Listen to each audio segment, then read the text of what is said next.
مجھے بھی باطنی طور پر یہ پتہ چلا کہ انسان کا ظرف کیسے بڑھتا ہے۔ آپ کو پتہ ہے ظرف کیا ہوتا ہے؟ ظرف جو ہے نا، ویسے تو فارسی زبان کا لفظ ہے، ظرف کا فارسی میں مطلب ہوتا ہے برتن۔ تو اب باطن میں اس سے مراد کیا لی جاتی ہے کہ انسان کے باطن کی کیپیسٹی، کہ وہ کتنا نور اپنے اندر جذب کر سکتا ہے، نور کو جذب کرنے کی صلاحیت کتنی ہے۔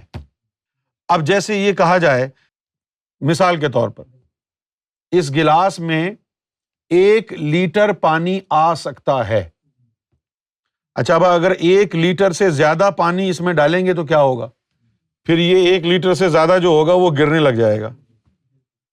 تو اس کا جو ہے ظرف کیا ہو گیا؟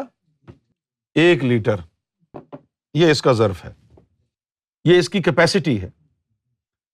تو شروع میں تو انسان کے قلب کا کوئی ظرف ہی نہیں ہوتا، نہ نور آیا ہے نہ قلب کو پتہ ہے۔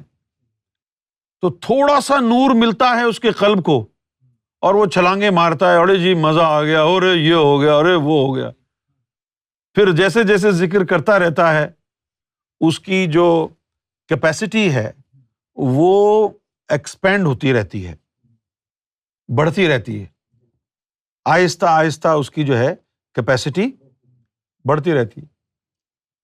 اس کے بعد پھر مرشد کی طرف سے نظر کرم ہو جائے تو وہ نظر تو ایسی خطرناک ہوتی ہے مرشد کی کہ وہ ایک ہی نظر میں اتنا نور انسان کو مل جاتا ہے جتنا 40 سال کی نماز روزوں میں نہیں ملتا، اتنا مل جاتا ہے۔ پھر یہ ظرف کا مسئلہ ہو جاتا ہے کہ بھئی ہم نے پانی خرید لیا 10 کلو اور برتن ہمارا 1 کلو کا ہے، اب باقی 9 کلو کہاں جائے گا؟ تو پھر باطن میں ظرف بڑھانے کے لیے کیا کیا؟ سب سے پہلے تو سرکار نے فرمایا کہ نماز پڑھو۔ اگر تم نے نماز چھوڑی تو رب تم سے ناراض ہو جائے گا۔ مجھے خود کہا، سرکار نے فرمایا کہ جس کے قلب پر رب کی طرف سے اسم ذات اتر جائے، اللہ کی طرف سے جس کے قلب پر اسم ذات اللہ نقش ہو جائے، وہ براہ راست اللہ کی دوستی میں آ جاتا ہے، اللہ کا دوست ہو جاتا ہے۔ اور جب وہ اللہ کا دوست ہو جاتا ہے، باقی لوگوں کی تو نمازیں اللہ چیک کر نہیں رہا، وہ جو دوست ہے وہ سامنے ہے نظروں کے، اس کی نمازیں چیک ہو رہی ہیں۔ ہاں بھائی تو نے کیوں نہیں پڑھی؟ تو دوست ہو کے نہیں پڑھ رہا ہے، تو اس کی تو پھر شامت آ جاتی ہے۔ تو سرکار نے فرمایا کہ اب تم ڈائریکٹ اللہ کی دوستی میں چلے گئے ہو تو اب تم نے نماز چھوڑنی نہیں ہے۔ لہٰذا پھر جب سرکار کا حکم آ گیا اور پھر سرکار نے فرمایا بھی کہ نماز پڑھنے سے یہ نور جو جمع ہو جاتا ہے، اس کے اندر یہ گھٹن پیدا کر دیتا ہے۔ نور اگر ایک جگہ جمع ہو جائے تو اس سے گھٹن پیدا ہو جاتی ہے۔ تو نماز پڑھنے سے وہ جو ایک جگہ نور جمع ہے وہ پورا جسم میں پھیل جاتا ہے نماز کی وجہ سے۔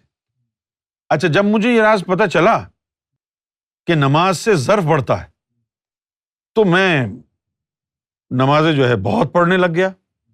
اب وہ بہت پڑھنے لگ گیا تو پھر وہ جسے نکلے ان کو بھی نماز میں لگا دیا، جسم بھی نماز پڑھتا اور وہ جسے بھی نماز پڑھتے، سب نماز پڑھتے، تو اس کی وجہ سے وہ پیالہ جو برتن ہے اس کا جو والیوم ہے، حجم ہے، وہ ایکسپینڈ ہوتا رہتا، بڑھتا رہتا، اور جو نور آ رہا ہے اس کا پتہ ہی نہیں چلتا۔ یہی آواز آتی ہے حل بھی مزید، اور آنے دو، اور آنے دو، اور آنے دو، اور آنے دو، کیونکہ وہ جسوں کو اس میں لگائے ہوا ہے۔ یہ ایک طریقہ جو ہے ظرف کو بڑھانے کا ملا۔ اچھا، پھر ایک اور بھی طریقہ غیبت کے بعد آیا، غیبت کے بعد ایک اور بھی طریقہ آیا۔ وہ کیا تھا ظرف بڑھانے؟ مجھے نہیں پتا تھا کہ اس سے ظرف بڑھے گا، میں نے تو بڑی ہی سادگی سے یہ کام کیا۔ کسی نے سرکار کے مشن میں حصہ لیا، پرچار مہدی میں حصہ لیا، تو میں کبھی کبھی خوش ہو کے کیا کرتا، اپنے سینے کا سارا نور تصور کر کے اس میں دوسرے کے سینے میں ڈال دیتا، خوشی کے طور پر۔ تو اس سے تو اس کا اور زیادہ جوش اور ولولہ بڑھتا. اس کو پتہ نہیں ہوتا کہ کیوں بڑھ رہا ہے. وہ آگے پھر بتاتا کہ جی میں تو ہر وقت اب سرشاری میں ہوں، میں نے تو یہ کیا، میں نے تو وہ کیا، مجھے تو پتہ ہے کہ کیوں ہو رہا ہے. اچھا اب وہ میں نے خالی کر دیا اور پھر اتنا ہی نور جب دوبارہ آیا تو پتہ نہیں چلا کہاں گیا. بعد میں پتہ چلا کہ وہ خالی کرنے سے ظرف بڑھ گیا. تو نے اللہ کی مخلوق کو یعنی اپنا رزق دیا.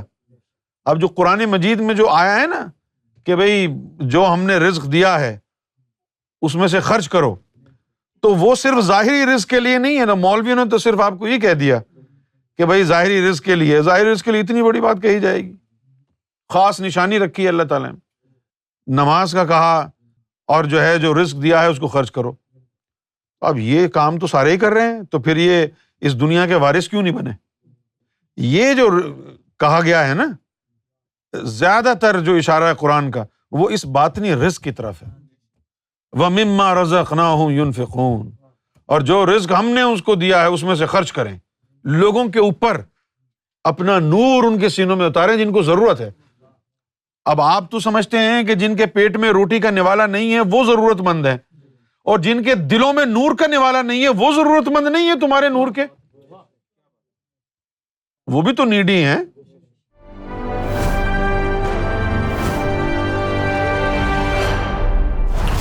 TV, bringing light, love, and peace in your life.